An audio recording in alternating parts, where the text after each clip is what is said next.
Cowardice is fascinating because it is the opposite side of bravery. In fact, the two are a part of the same coin. On one side, you cannot have bravery without cowardice. What is bravery if there is nothing to be afraid of? On the other end, how can you have cowardice if you can't be brave? Cowardice is required in order to understand the concept of bravery. Much like light and shadow, the two cannot exist in a vacuum. They need to coincide with each other. And I think that's why so many people want to play cowardly characters. It is a giant opportunity for character growth and to allow a character to have the most amount of space possible to become exactly what they want, to fully go through that character arc, to come out the other side a fully realized character.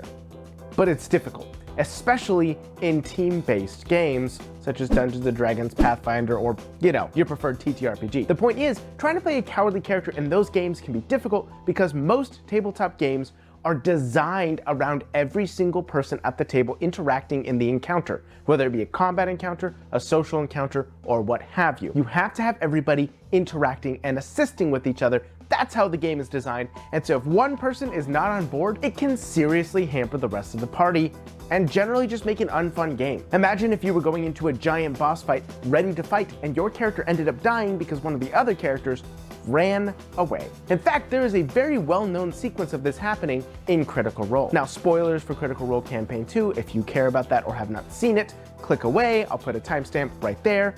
But Molly Mock ends up dying because of a moment of cowardice, or at least a lot of people assumed that when the moment happened. So, I feel like narratively, Keg is actually pretty freaked right now. Is it weird to ever give yourself disadvantage on things narratively? No, it makes sense. Nope. We've all done it to some degree. It's definitely coward Sam's fear for raison turn. d'etre. In fact, a lot of people blamed Keg because of her taking disadvantage for her cowardice and refusing to scrap in the battle. Now, mechanically, ultimately, when you look at it, it kind of rounds up to a sum zero. Yes, she had disadvantage for things, but because of the ways that the rules work in that system, she would have had disadvantage anyways, regardless of her being scared or not. But that was a great moment of a lot of people pointing out that you shouldn't be a coward in those games. But that's not true. Cowardice is an amazing storytelling tool. And in fact, I'm going to use one specific example to display how I think is the best way to play a coward without hampering your party, no matter what TTRPG system you're using, and that is Luigi. Specifically, actually, we're going to be focusing on Luigi and Luigi's Mansion because it's a classic game. I love it. It was one of my favorite games as a kid, and frankly, I do think it gives a lot of opportunities to learn how to do this properly. See, everybody knows who Luigi is. Mario is one of the single most well-known characters of all time, and Luigi is his color-coded brother, so everybody knows him for the most part. And what's the one thing we know about him? Well, he's the taller version, and he's the scared version. In almost every iteration he's in, he is either considered cowardly or skittish or generally afraid. Not every single iteration, but for the most part, across all TV shows, movies, and games, etc. Luigi's Mansion, however, is one that... I turned off my light. There we go, that's better. Focus in on me again, okay. Luigi's Mansion, however, is a game that focuses specifically on the cowardice that Luigi has and makes sure to make it a core part of the game. He has to go through a haunted mansion, sucking up ghosts and fighting things, and I know you're probably very confused as to why I'm attributing this to TTRPG systems, but hear me out. For most of the game, a lot of the mechanics rely around him hiding, surprising ghosts, and overcoming them with his wit despite being scared of them. He has to overcome his fears. And much in the same way when we play TTRPGs, it's the same thing. You have to figure out how to use the mechanics to display your character's cowardice while also assisting with everybody. Oftentimes we see Luigi being scared, but that is implemented in the games in ways of either making him run faster than the rest of the characters, jump higher, or react sooner. That's oftentimes the core mechanics that's attributed to him. And so taking from that, shouldn't we also do the same for our TTRPG characters?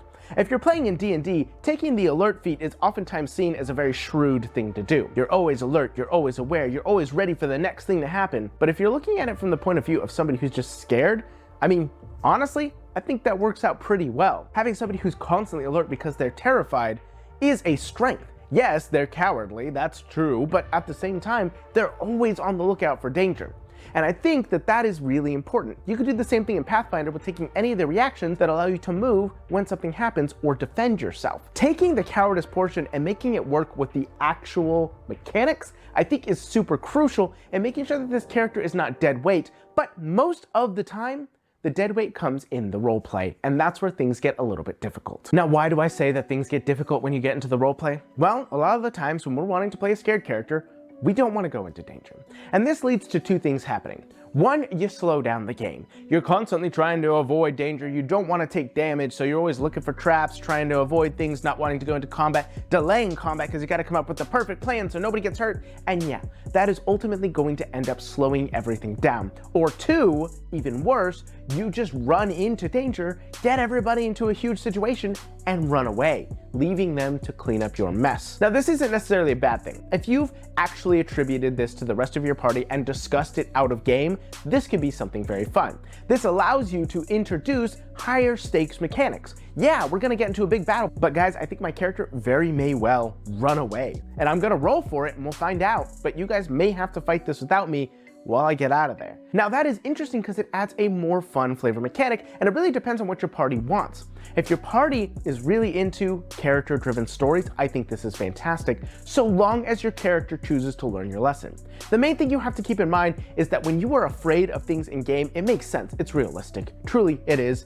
If you're going into any of the adventures most adventure parties do, you'd be terrified, and very rightly so. It is a survival instinct. However, when that fear begins to add on to the party's plate, it very may quickly become a situation of your character is just dead weight, causing more problems. And so, you have to have your character choose to overcome that fear, and that's where most of this character archetype shines. Like I stated, Luigi's Mansion is one of my favorite games, and the whole game is about Luigi overcoming his fear. He's terrified the whole time, don't get me wrong. In fact, many times throughout the game, you can hear him shouting out, terrified, as he simply walks through the halls. Mario! Mario! Mario! Mario! Mario! Mario! That is a staple and a core part of the game. Now, with that being said, he still overcomes his fears. And think about it this way. If you see somebody who is terrified of something, facing it down regardless, isn't that far more impressive than somebody who was never scared in the first place? Which is more impressive, watching a daredevil jump out of a plane and do some incredible skydiving stunt, or watching somebody who is mortally terrified of heights doing so to help out another party member? Same action, but one has a lot more weight because you know how much it means to the person who's scared, and that's the portion you really want to focus on. I also don't think it's super unrealistic to just look around the table outside of the game and say, hey, my character is terrified. They may be a problem here. And that is a moment of opportunity for all people at the table. One person at the table could give your character then an inviting and encouraging speech that could be a moment of genuine roleplay and a great character moment. Or the table can work around this and understand that everybody's gonna have a problem with your character being scared, and so they're gonna have to circumvent that, but this is also going to be a moment reflected on later where the party confronts the member and says, you have to get over this fear for your own sake. You're a danger to yourself, and you're a danger to us. Ultimately, I really do think that cowardice is this incredible tool for character building and roleplay should it be used correctly. But the problem that most people run into is not looping in the rest of the table with what you're planning on doing. Giving your character a weakness is great, and I genuinely encourage it in basically every video on my channel. However, one of the larger problems is when you don't communicate that, and that weakness ends up blindsiding people and removing fun. You can be an arrogant individual, but if you are arrogant and you don't communicate that with the rest of the party, and then you end up just jumping into this giant roleplay session that was focused on another character and taking over, no one will have fun with that. However, if everybody recognizes that that is a weakness of your character, they can jump in to stop it and make it a fun moment rather than a disappointing one. And cowardice and fear is one of the largest moments where you really should focus on that kind of stuff, because it can have huge detrimental values, not only just to the table, but also just in the mechanics of the game itself. You have to keep in mind that almost all TTRPGs are designed around knowing how many people are at the table and knowing that each of them are going to interact. And if you take that away, it could be a huge problem. So keep that in mind, and I think you can have a wonderful time playing your little cowardly guy just trying to survive. If you want to hear about more character archetypes and how to roleplay them, you can select this playlist right here to go through all of my catalog, and I promise there are more videos like this coming.